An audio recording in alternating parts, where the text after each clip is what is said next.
Eh,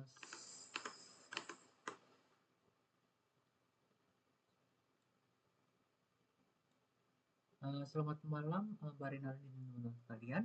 Perkenalkan, saya dari Kamada Studio No dengan NIM 182 dan 390 dari program studi Sistem dan Teknologi Informasi.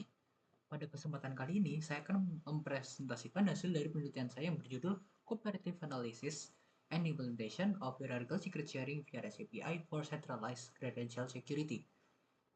Nah, latar belakang dari masalah ini adalah di era arsitektur Zero Trust, menyimpan dari sebuah kredensial ataupun kata sandi database yang super sensitif, ataupun kata sandi apapun yang sensitif, di suatu tempat ialah adalah titik kegagalan yang sangat-sangat fatal, yang dimana solusi yang umum digunakan oleh industri yang baik adalah memecah kata sandi tersebut menggunakan algoritma Shamir Secret Sharing. Namun skema Shamir Secret Sharing ini sangat konvensional dan memiliki sebuah celah logika yang sangat berbahaya, yaitu ia memperlakukan semua pemegang pencan token secara setara. Kita ambil contoh, jika sebuah sistem mensyaratkan 3 token untuk membuka level database, maka 3 karyawan level bawah yang tidak memiliki otorisasi penuh bisa berkolusi untuk merekonstruksi kata sandi tanpa izin dan membuka database tersebut. Saya menyebut celah tersebut itu sebagai skenario employee coup ataupun kudeta karyawan. Nah, untuk mencegah hal tersebut, kita membutuhkan sebuah hierarki yang ketat. Dalam penelitian ini, saya merancang, mengimplementasikan, dan membandingkan 3 arsitektur API yang berusaha mengunci hierarki tersebut. Metode yang pertama adalah Application Layer RPAC. Di sini, dengan menggunakan metode Chamber standar, di mana setiap orang mendapatkan tempat satu token, hierarkinya itu dijaga murni oleh logika pemrograman if-else dari API itu sendiri. Nah, ini tuh sangat praktis dan mudah diterapkan. Tapi sayangnya API ini tuh sangat melanggar dari zero trust sendiri. Jika seorang peserta berhasil membypass lapisan routing dari aplikasi ini, mesin matematika di baliknya tuh bisa langsung menyerahkan kata sandi begitu saja, sama seperti secret sharing pada umumnya. Nah, untuk metode kedua yang saya terapkan adalah weighted secret sharing yang dia menggunakan multi shares. Nah, di sini sudah mulai sedikit lebih advance. Kita memaksakan hierarki langsung di level matematika itu sendiri. Caranya adalah dengan memberikan jumlah token fisik yang lebih banyak kepada atasan. Misal bos memiliki 3, dan bawahannya memiliki 2, dan karyawan memiliki 1 token. Nah, ini tuh sangat aman secara matematis, namun memicu sebuah masalah baru, yaitu di mana akan terjadi pembengkakan data yang sangat besar dan token yang dihasilkan akan sangat banyak ketika banyak orang masukkan input itu sendiri.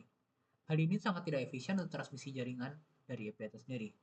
Metode ketiga ataupun yang terakhir adalah TASA Hierarchical Secret Sharing. Nah, pada metode ini itu hierarki tidak ditentukan oleh jumlah token yang dimiliki seseorang, melainkan dari tingkat turunan kalkulasinya. Seorang eksekutif pemegang evaluasi fungsi murni, manajer memegang turunan pertama, dan karyawan memegang turunan kedua. Hasilnya, hierarki itu terkunci rapat dan semua pihak hanya perlu membuat tepat satu token rahasia. Namun penerapan dari tasks hierarchical secret sharing ini itu tidak menggunakan Lagrange interpolation, tapi dia menggunakan Birkhoff interpolation. Nah, untuk selanjutnya, untuk desain dan implementasi dari sistem saya sendiri, saya membangun sistem ini menggunakan arsitektur hibrida stateless dan stateful berbasis REST API. Sistem ini memiliki 2 penggerak utama. Yang pertama adalah stateless cryptographic engine, di mana semua perhitungan matematika dieksekusi dalam RAM server dan langsung dihapus atau di-purge setelah selesai. Tidak ada kata sandi atau pecahan rahasia yang pernah tersimpan di hard disk server. Kedua adalah stateful security audit log, yang dimana dia akan menyimpan sebuah logging di database lokal, yang dimana setiap melakukan pemisahan ataupun penggabungan kunci, dia akan masuk ke dalam log dan tidak dapat dihapus. Nah, nilai hashing lain disimpan dalam database SQL sebagai log audit permanen. Dengan mekanisme ini, itu server bisa memvalidasi keabsahan token yang masuk tanpa pernah mengetahui nilai matematika aslinya. Selanjutnya, saya akan melakukan testing terhadap Shamir Secret Sharing API yang telah saya buat ini. Nah, untuk yang pertama sendiri ada fungsi split, yang dimana terdapat 3 fungsi split yang berbeda, yaitu fungsi split biasa, fungsi split weighted, dan fungsi split asa. Di sini inputan tergantung dengan fungsi split yang kalian gunakan. Yang pertama ada di fungsi split biasa yang dia hanya masukkan UID itu sendiri, dan ketika di execute dia akan mengembalikan sebuah kunci-kunci yang telah dipecah-pecah.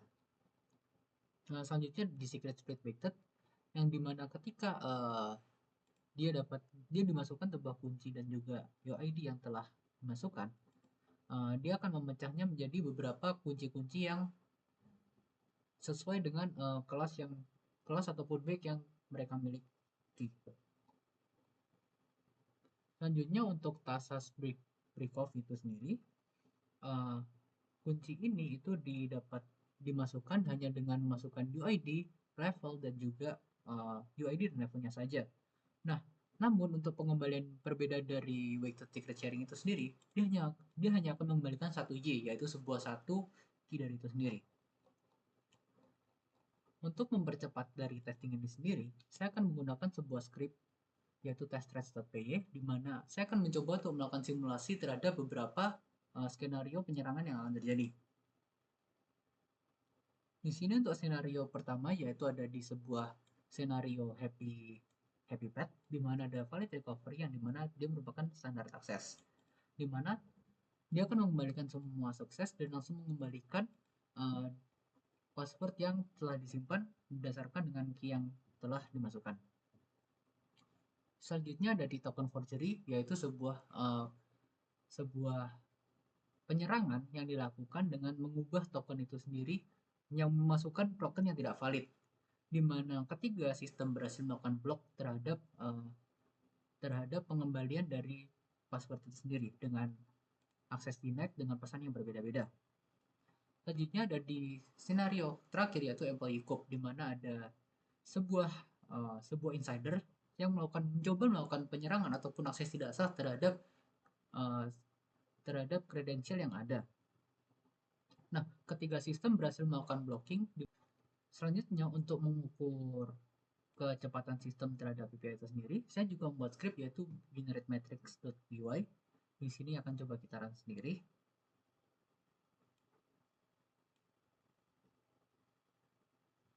Tunggu sebentar. Nah, ketika run selesai, kita dapat melihat bahwa latensi dari weighted multiple shares memiliki latensi yang paling lambat. Ini make sense banget karena